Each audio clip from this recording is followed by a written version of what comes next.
sale del ovario, se dirige por la trompa, tarda 7 días en viajar, ¿no? Y va y se implanta en el endometrio. Mientras esto empezó a proliferar y el óvulo explotó, el folículo, etc., el endometrio se espesa aún más y se vuelve secretor. Entonces este es un endometrio secretor. Este es un endometrio proliferativo. Y este es un endometrio fino en fase menstrual. ¿Listo? Cuando el endometrio se vuelve secretor, aquí es interesante el diámetro, porque el diámetro puede llegar hasta 20 milímetros. En anteroposterior no son milímetros. Pero ¿qué pasa con esas pacientes? Que nos ha pasado muchas veces. El límite de la decisión si sí, si no, está embarazada. Los endometrios por lo general pueden llegar a 15, 16, 17, 18, 20. Y a veces ese endometrio está anidado por un óvulo fecundado y no se ve. Y la paciente casualmente tiene un retraso menstrual. O sea, hay un retraso menstrual, y hay un endometrio muy grueso, hay que pensar que de repente es un embarazo incipiente, muy temprano, precoz, ¿no? Pero no se va a ver nada. ¿Listo? Entonces, para que ella se quede tranquila, que sea una prueba de embarazo y ya se ve. Pero hay muchas de ellas que con 20 milímetros de endometrio están a 2 días de menstrual. ¿Qué pasó? ¿Listo? ¿Qué es lo que tengo que considerar en esta fase? La homogeneidad. Un endometrio secretor es homogéneo. Así como ecogénico y homogéneo. ¿Listo? Alguna vez tendrá un poquito, por ahí un ovidito y un coico. Bueno, eso es porque está también bien engrosado, ¿ya? Pero por lo general tiene que ser homogéneo. ¿Listo? ¿Hasta ahí vamos bien? ¿Sí? Bien. Fino, proliferativo y secretor. Listo. Eso es lo que ustedes tienen que aprender. Otra cosa, mientras estoy mirando esto, ya ustedes tienen que tener idea de cómo está el ovario. Uno o los dos ovarios, ¿sí? Porque va a haber muchas veces que tengamos discordancia de lo que se ve en el útero de lo que se ve en los ovarios. ¿Listo? La zona de unión, miren, esta línea negrita que contornea el endometrio es la famosa zona de unión mesocoica. ¿Ya? Esta zona ha sido digna de estudio hace ya muchos años, porque las mujeres sufren dolor. Y no sé, ya, y por si acaso, después les voy a hablar de la enfermedad del divorcio. ¿Ya? Sí.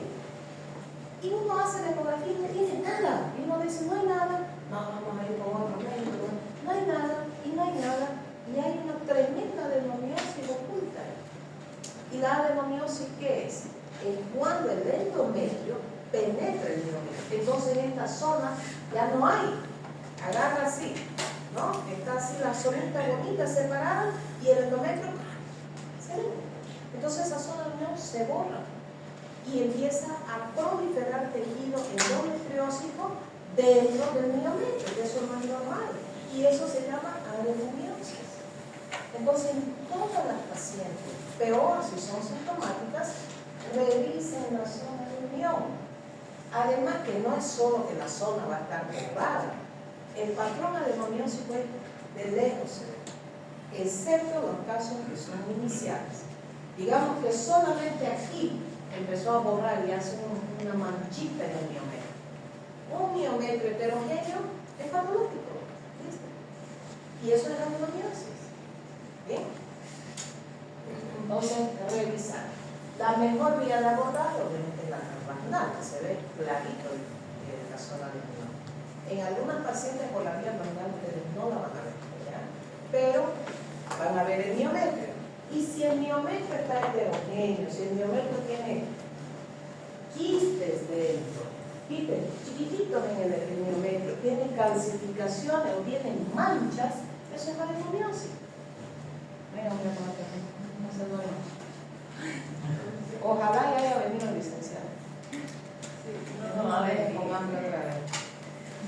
¿Cómo se ve un endometrio con menopáusico? Fino.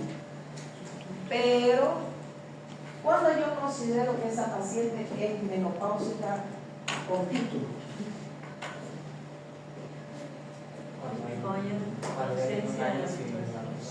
año consecutivo de amenorrea. Ahora sí, señora, tome su título, bienvenida a la doctora. ¿Sí o no?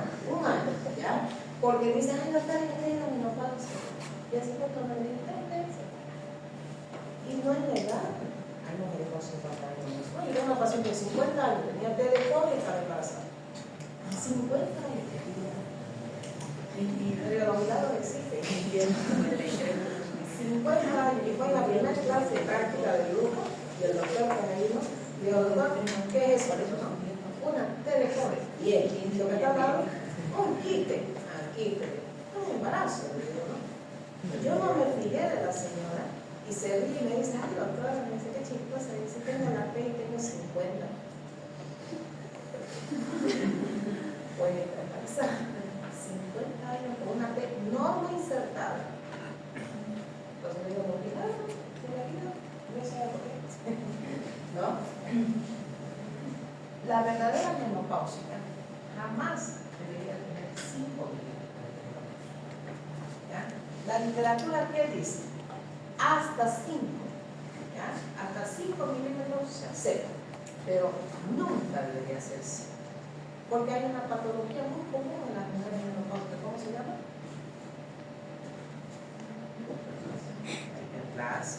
La hiperplasia endometrial y ojo, no es solo de menopáusica, ¿no? Las mujeres en edad preescolar también hacen hiperplasia, ¿sí? Pero de repente estamos agarrando ese endometrio en una fase inicial de una hiperplasia. Obviamente no se va a ver así, bonito, ecogénico, endogénico. Se va a ver con puntitos, como burbujita dentro, ¿no? Por eso hay que mirar bien. No es solo llegar a encontrar el endometrio. El endometrio oculta cosas que ustedes no tienen ni idea. Las patologías endometriales son más frecuentes hoy en día que las de endometrio. Aparte que dense cuenta que es una estructura cambiante en cada ciclo. Cada mes cambia. Cada mes se regenera y células que se regeneran son propensas a hacer hiperplasia. ¿Sí o no? Entonces, endometrio de menopáusica verdadera, nunca 5, ¿ya? Siempre menos de 5. Y ojo, en toda la extensión. Aquí 3. Si hay un engrosamiento focal, es candidata a biopsia. Eso dice la literatura. Toda paciente que tenga engrosamiento focal del endometrio se debe biopsiar. Y en el posparto, ¿qué busca el médico en el posparto? ¿Por qué les pide ecografía? No hay que hacer emergencia de pecho.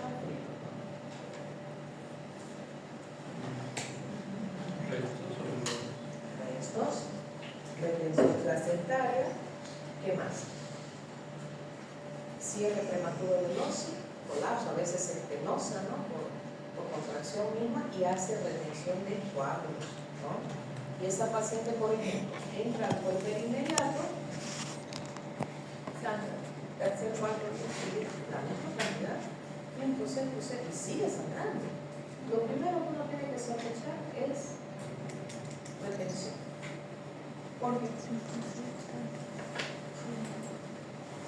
¿Qué se retiene? ¿Qué se queda ahí? Reto placentario, ¿cómo se llama esa enfermedad? Bueno, no es una enfermedad, es una condición.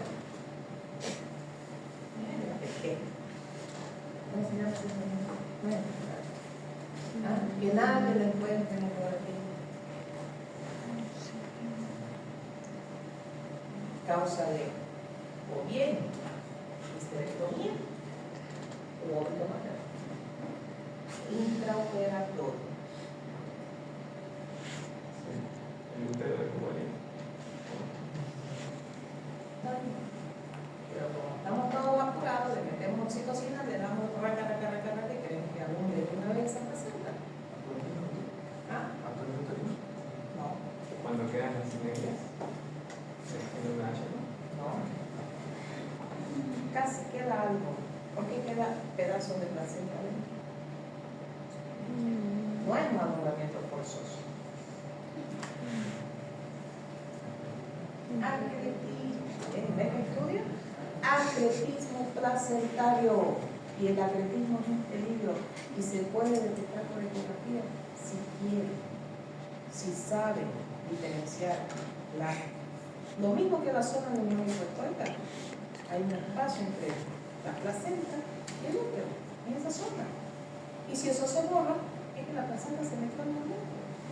Entonces sale la placenta accidentada, casi siempre, obviamente la vamos a ver en la cara materna, pero como nadie la mira, la ponen directa a la bolsa roja, y la paciente sangra.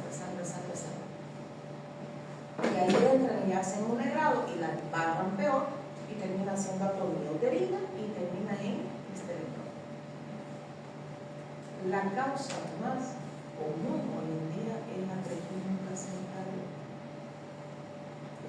Por eso yo tenía mis internos. Yo trabajé en Cotoca, era un chiste. ¿Quién conoce los hospitales de Cotoca? Ahora fue bien grande, una cosa, ¿no? No tenemos glucómetro, es un chiste. Yo una vez tuve que hacer una traqueotomía a un niño con un bolígrafo. Pido. Despacho. ¿Qué es eso? Con un bolígrafo. No teníamos nada. Y lo peor era mi salida fue el quirófano. El quirófano era chico. O sea, cirugía no teníamos casi nunca, eran raras las apendicitis, raras las cesáreas, pero bien, si me llegan 6 internos, ¿no? Y yo el primer día le dije, están perdiendo su tiempo, váyanse a Santa Cruz, ustedes son hospitales donde los papales y ahí van a aprender, ¿no? En esa época eso fue que año 2009, 2010, era una costa de salud. Y llega un alumno, me acuerdo de un grandote así, capísimo, y me dice, yo ya entendí parto, si era bueno, era estudiante.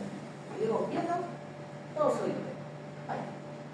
Hizo una maniobra que hasta yo digo, no, fuera bebé. Y yo siempre tenía esa costumbre de poner un paño, poner al bebé, contacto materno, esperar que el cordón termine la vida, y ya, ¿no? Lo chistoso fue que entre todo lo que hizo espectacular y quedé asombrado hasta que agarró con la placenta. ¡Ay, qué pasó! ¿Qué vale? Eso no es matraca de eso. No hay que madurar nada, tráigase su toco, siéntese ahí y espere. No es más, porque a jalonear la placenta no quedó con grasa. Imagínense si esa placenta es alta. Y aparte que allá llegaban alumbrando, no llegaban con el bebé ahí, hola, y cuando no tocaba en la puerta. Entonces, y esas mujeres jamás se hacían ecografía, son gente del campo. ¿Ven? Entonces, imagínense el peligro. A mí me pasó una sola vez, yo he atendido más de 450 partos en Cotoca. Y me volví inteligente porque me querían amadrinar y yo les decía, no me repetir. Ya iba a ser madrina de mitad de Cotoca. Entonces, hasta Gabriela ahí por allá. Y bueno, una vez sí me tocó un parto, llegó el periodo exclusivo, sale el bebé y empezó a salir sangre. Y sangraba como un grifo, de noche, madrugada, no sé qué va a hacer. Yo me acuerdo que cuando el interno agarraba las alas, que a la de Dios, porque el sangrado no venía de arriba, venía del cervix. No encontrábamos el vaso, no encontrábamos más a la tribu, la fe más o menos donde iban las uterinas para de sangrar. Yo creo que han perdido la mitad de sus sangre. Salía sangrando. Resulta que al día siguiente ya nos enteramos que tenía varices. Y había un breve estado. O sea, no era por el canal del parto, eso era varices. Yo nunca le vi tantas. Se iba a morir, se iba a choquear. Tiramos dos bebidas, full infusión y despachar, pero no había más que hacer. Entonces, esas cosas a veces pasan. Y los sangrados pues no son por nada. ¿Ven? Y esa mujer con parto, o es atletismo, o a su atonía, ¿no? Hay varios factores. Y hay otras cosas que no tienen nada que ver con el parto, que estaban ahí como los pólipos. ¿Ven? Entonces se desgarra todo junto, el pólipo sangre y los pólipos sangre. Bueno, pero el médico les va a decir a ustedes dos, es una ecografía, díganme, ¿por qué? ¿Qué es? No por qué, pero ¿qué hay ahí adentro?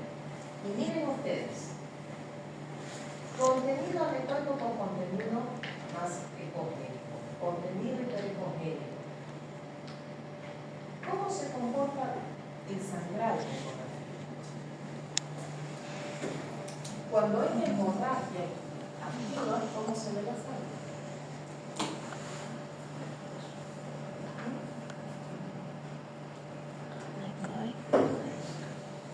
Anecoica, el movimiento que va a dejar.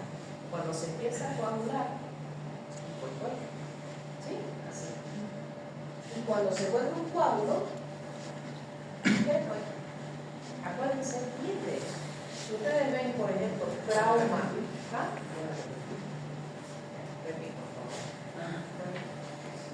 Anecoica, cuando el sangrado está ahorita, hemorragia activa, ¿sí?